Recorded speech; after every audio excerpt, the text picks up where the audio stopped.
Hallo, ich heiße Sophie, ich bin 18 Jahre alt und ich studiere Biotechnologie. Ich habe braune Augen und Haare.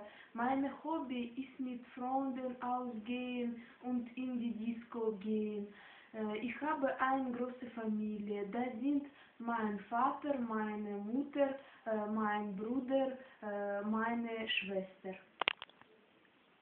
Der Vater heißt Jura und ist 50 Jahre alt. Mein Vater ist Buchhalter. Er hat braune Augen und helle Haare. Er Fernsehen gern. Meine Mutter heißt Liebe und sie ist 50. Sie ist Ärztin. Sie hat braune Augen und schwarze Haare. Sie kocht gern. Mein Bruder heißt Janis. Es ist Schüler.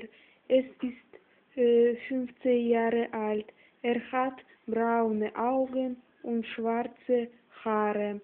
Sein Hobby ist Fußball spielen und am Computer sitzen. Meine Schwester heißt Lena. Sie ist 20. Sie ist Studentin. Die Schwester hat grüne Augen und braune Haare.